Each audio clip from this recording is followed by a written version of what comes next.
Have you ever woken up in the middle of the night and known, with a certainty that chills you to the bone, that your life is over? It was 2:17 a.m. The blue glow of the digital clock on my nightstand was the only light in our bedroom, painting faint ghostly shadows on the walls of our Chicago brownstone. I watched the outline of my wife, Sarah, as she silently slipped out of our bed. She moved like a whisper, grabbing her purse from the chair in the corner where she'd left it. The faint click of the bedroom door closing behind her was the loudest sound I had ever heard. I laid there perfectly still, my heart hammering against my ribs, pretending to be asleep. Where was she going at 2 in the morning? If you genuinely enjoy our stories, please subscribe to the channel. Tell us where you're from, and what time it is right now.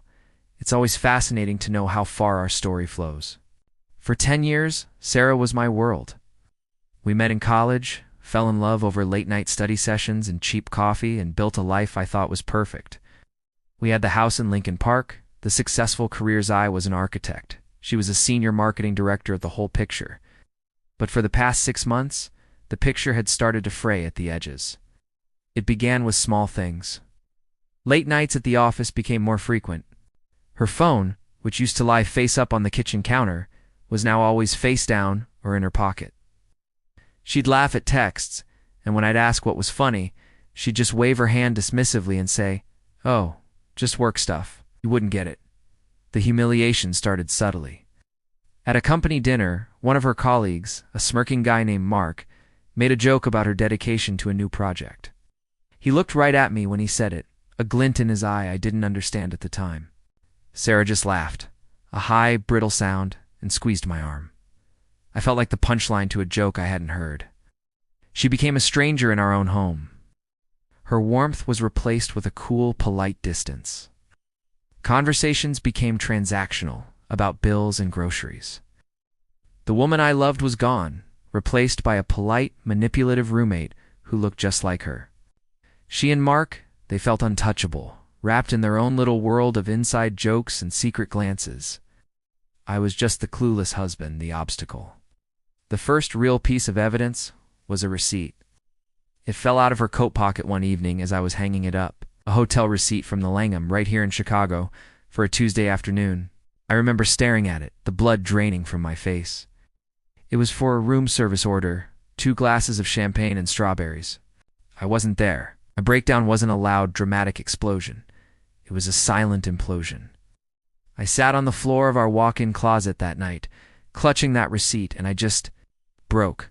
The grief was a physical weight, pressing down on my chest until I couldn't breathe. 10 years, wiped out by a bottle of champagne on a Tuesday afternoon. That was the night the loyal, loving husband died. In his place, something cold and strategic began to form. My grief turned into fuel. The next morning, I was no longer a victim. I was a hunter. I hired a private investigator, a gruff ex-cop, who specialized in marital infidelity. While he started tailing her, I began my own quiet investigation. I set up a program on her home computer that mirrored her phone's data. Texts, call logs, location history, all flowed to a secure cloud account only I could access. The messages between her and Mark were graphic. They mocked me. They called me predictable, boring, the ball and chain.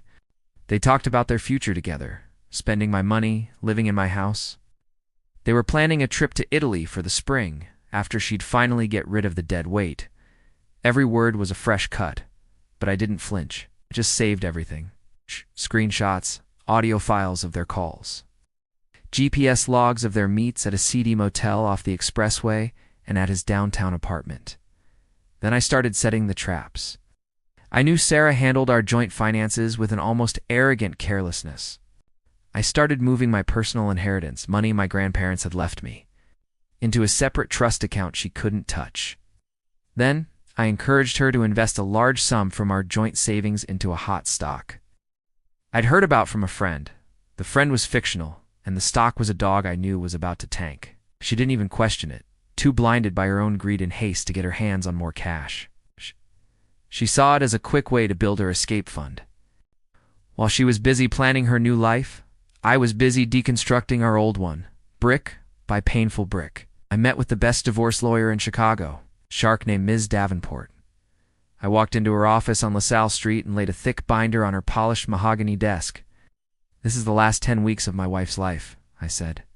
She flipped through the pages, her expression growing colder with each photo and transcript. Mr. Evans, she said, looking up at me, we are going to legally and financially annihilate her. The day of the public exposure was meticulously planned. It was Sarah's 35th birthday. She'd planned a huge party at a chic rooftop bar overlooking the river. Inviting all our friends, family, and her work colleagues, including, of course, Mark. She stood there, glowing in a new dress bought, with our joint account, naturally giving a toast about love and partnership, looking me right in the eye. The hypocrisy was breathtaking. Halfway through her speech, the large screens on either side of the bar, which had been showing a slideshow of our happy life together, flickered. And then it started.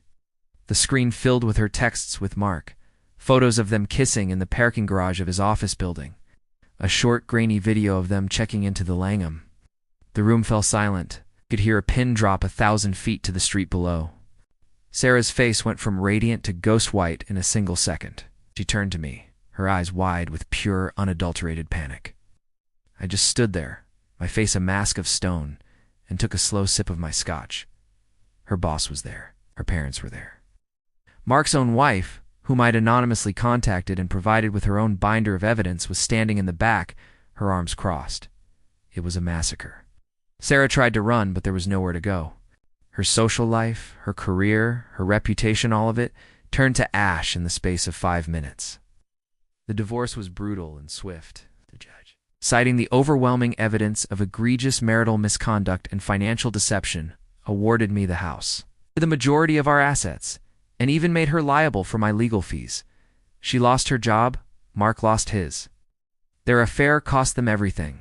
The last time I saw her, she was moving her things out of the house in cardboard boxes, loading them into a beat-up sedan. The arrogant, confident woman I had married was gone. In her place was a hollowed-out shell, her face stained with tears, her eyes empty. She didn't look at me. She couldn't. Tonight the house is quiet. City lights of Chicago sparkle outside the window, just as they always have. I poured a glass of scotch and stood in the same spot where I watched her get exposed. Vengeance isn't sweet. It isn't satisfying. It's just empty. I won.